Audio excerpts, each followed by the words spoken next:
D'accord? Ok. Ça va? Est-ce que ça Ouais. vous va si on se lance? Ouais. Bon, bah, Mélanie, Patrice, bonjour. Bonjour. Bonjour. Merci de nous donner un petit peu de temps pour cette rencontre aujourd'hui avec Marion. On est très heureux de pouvoir discuter avec vous, de faire un petit point sur les conseils qu'on peut donner à des game masters, des gens donc, qui vont diriger un jeu escape game et qui vont accompagner les joueurs, à la fois préparer en amont le jeu, mais surtout la partie qui nous semble la plus délicate, c'est l'accompagnement des joueurs, à la fois la dimension de direction et la dimension de conseil, de facilitation, d'aide plus ou moins directe, plus ou moins visible pour les joueurs. Et donc, vous avez une grande expérience l'un et l'autre de la conduite de ce genre de jeu Escape Game au travers de votre association Escape et de votre travail pour encourager les enseignants à développer les Escape Games dans les écoles notamment. Donc, qu'est-ce que vous pourriez donner comme conseil à des Game Masters qui n'ont pas encore beaucoup d'expérience et qui doivent conduire des jeux? Je ne sais pas, Patrice, Mélanie, lequel d'entre vous a envie de commencer? Comme on veut. Mélanie, tu peux commencer si tu veux, ou je peux rappeler les 10 conseils qu'on a sur notre site pour les Game Masters. Vas-y. Alors, le premier conseil qu'on peut donner, je pense, c'est de connaître le scénario, c'est-à-dire ne pas rentrer dans la salle avec les joueurs si on ne sait pas le scénario, si on ne connaît pas l'escape game en profondeur, pas oublier même les codes, dans un sens, avoir un petit récapitulatif des codes. La deuxième chose, ça va être de bien préparer la salle. Hein. Donc, si vous avez quelque chose déjà de préformaté, de formaté, il n'y a pas de souci. Mais si c'est une salle à installer, il faut bien l'installer, préparer les îlots, préparer le dispositif et les éléments. Et après, ça va être l'accueil. Donc, l'accueil, il va être important parce que c'est là que vous allez donner, vous allez immerger en fin de compte les joueurs et vous allez prendre la température aussi de l'équipe et des joueurs. Alors, peut-être même que Mélanie va pouvoir détailler un petit peu cet accueil. Je te laisse continuer si tu veux. Oui, alors en fait, pour moi, le plus important, en fait, c'est d'être vraiment soi-même aussi, déjà dans le jeu et dans le scénario.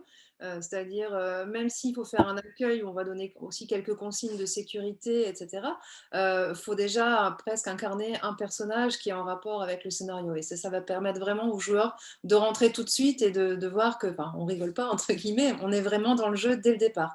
Et même le Game Master joue le jeu et donc joue un personnage. Donc pour moi, ça c'est une des choses les plus importantes. Et puis parfois, en fait, ça tient à pas grand-chose. C'est se mettre un chapeau, se mettre un déguisement, même léger. Déjà, ça fait vraiment rentrer en fait les joueurs dans le jeu.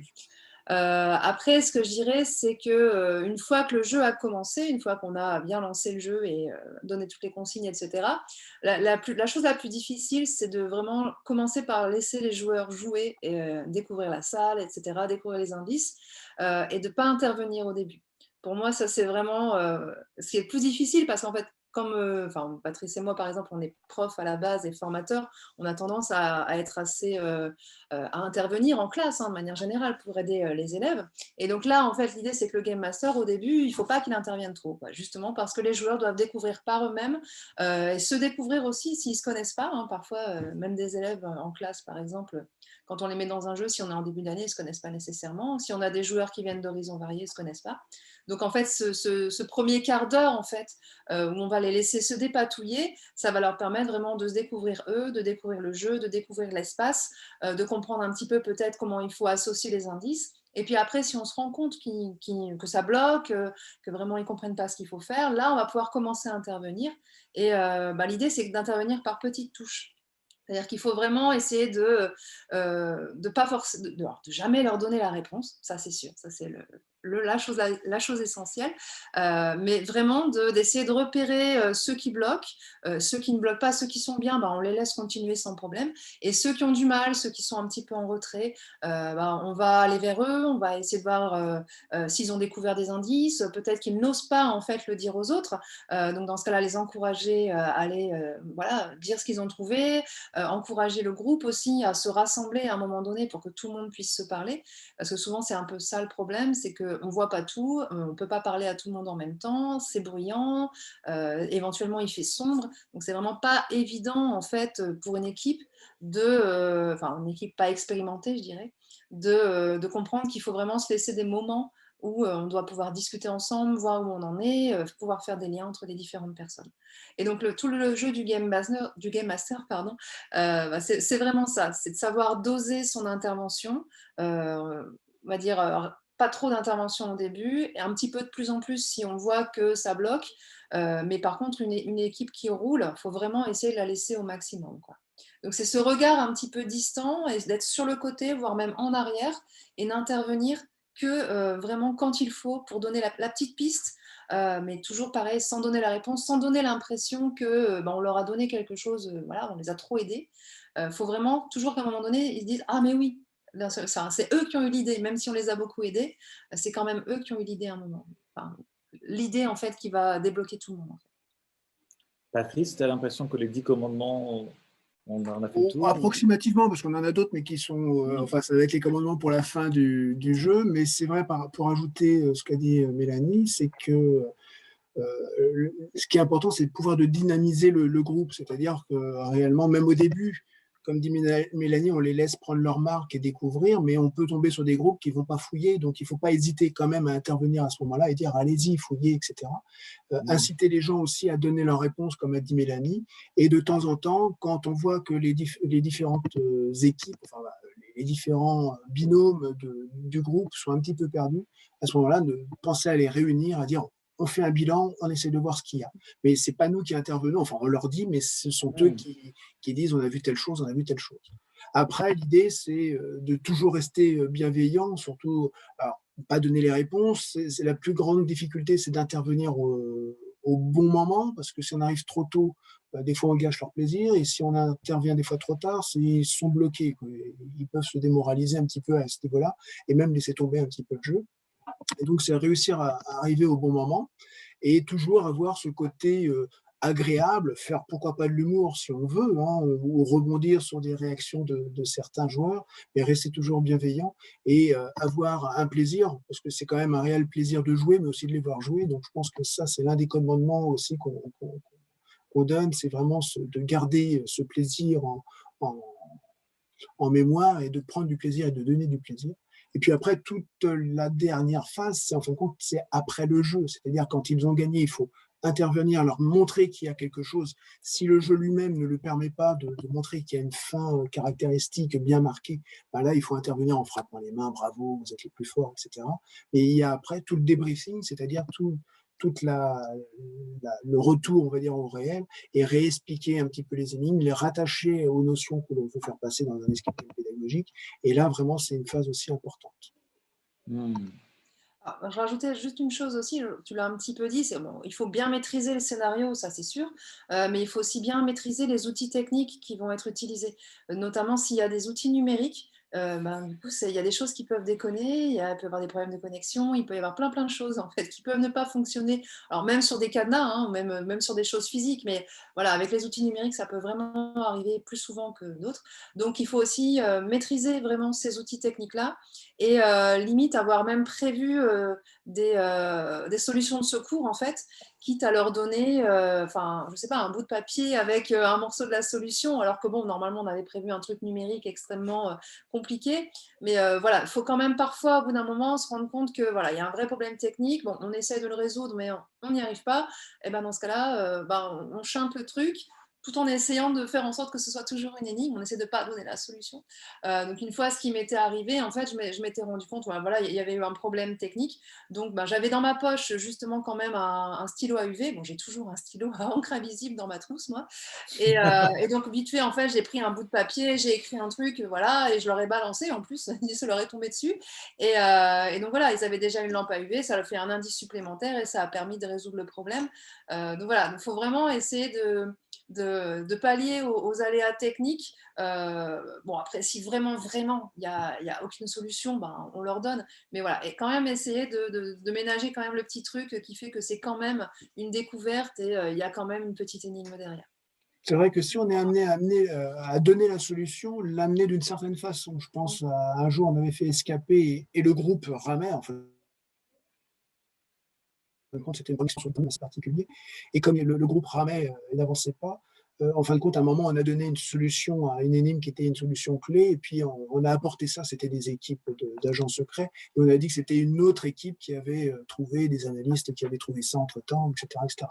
Donc, l'amener, le garder dans le scénario, pas leur dire « Ah ouais, vous êtes nuls, vous ne trouvez pas la solution, voilà la solution ». C'est leur amener ça tranquillement aussi, et puis faire comme si c'est dans le jeu, comme si à la limite c'était déjà prévu. Ce qu'on n'a peut-être pas développé, c'est au niveau de l'accueil. Il ne faut pas oublier au moment de l'accueil, donc les accueillir, voir qui ils sont, se présenter, expliquer qu'ils vont vivre un escape game, voir ceux qui savent ce que c'est qu'un escape game. Bon, maintenant, de plus en plus, les gens le savent, hein. Il y a même des séries à la télé maintenant.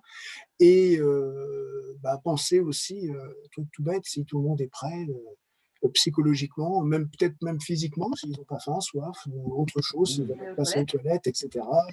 Merci de le passer, de le dire. Et voilà, qu'ils attaquent le jeu dans les meilleures conditions et le plus confortablement possible. Super. Un petit mot sur le débriefing, peut-être. Comment animer pour un Game Master le débriefing? Mélanie, tu vas? Oui, en fait, la première chose, en fait, hein, c'est de respecter quand même un petit temps où les personnes, bon, on espère qu'ils ont gagné, bon, peut-être qu'ils ont gagné, peut-être qu'ils ont perdu, mais en tout cas, ils ont, ils ont vécu beaucoup d'émotions, ils ont besoin un peu de se défouler, ils ont besoin de parler, ils ont besoin, voilà, parfois d'exulter, enfin bref, il faut quand même laisser au moins 5-10 minutes comme ça, où ça va être un peu le bazar et ça va beaucoup discuter dans tous les sens, donc vraiment laisser, relâcher les émotions de manière générale, et ensuite, on va pouvoir se rassembler, en fait, soit autour des éléments de jeu sur la table, soit on s'assoit quelque part, enfin bref, peu importe. Mais l'idée, en fait, c'est de pouvoir faire un retour ensuite tous ensemble, mais que ça vienne vraiment de l'équipe sur ce qu'ils ont vécu. Parce que le truc des escape games, c'est que tout le monde ne voit pas toutes les énigmes. Généralement, elles sont en parallèle. Donc certains se sont occupés de 1, 2, 3 énigmes, d'autres ont été sur d'autres énigmes, donc ils n'ont pas tout vu. Donc il faut vraiment qu'il y ait un temps de questionnement autour de ce qui a été vécu. Quand on est vraiment sur un escape game pédagogique aussi, hein, donc là, c'est très important de vraiment revenir sur toutes les énigmes et qu'ils arrivent à en dégager justement ce qu'ils ont réussi, ce qu'ils n'ont pas réussi, donc que la personne qui a réussi à résoudre l'énigme puisse l'expliquer elle-même et qu'il y ait aussi du coup qu'on puisse pointer finalement sur le contenu de l'énigme, en quoi elle était importante par rapport à son contenu par exemple. Ce qu'on conseille aussi, alors toujours pareil quand on est dans un escape game pédagogique, mais bon, pourquoi pas aussi dans un escape game de loisirs, si on fait un débriefing un petit peu poussé en fait, c'est pourquoi pas d'avoir un diaporama ou en tout cas un document qui représente l'organigramme complet de l'escape game, ce qui va leur permettre déjà de retrouver les différents éléments qu'ils ont croisés, mais surtout de voir, vraiment de visualiser les différents liens entre les énigmes et la manière dont elles étaient imbriquées, ce qui va leur permettre du coup de mieux comprendre ce qu'ils ont vécu et de mieux appréhender toutes les choses en fait finalement qu'ils n'ont pas comprises à ce moment-là parce que c'est pas eux qui ont résolu telle ou telle énigme. Alors après, ce que je rajoute aussi en tant que prof, quand je fais ça avec mes élèves même ou avec des collègues quand je fais une formation, c'est que j'insiste aussi beaucoup sur la trace écrite. Donc ça, c'est vraiment particulier aux escape games pédagogiques. Alors pas forcément écrite, mais au moins une trace. Ça peut être aussi un enregistrement audio, hein. Ça peut être pourquoi pas se filmer aussi pour donner ses impressions finalement.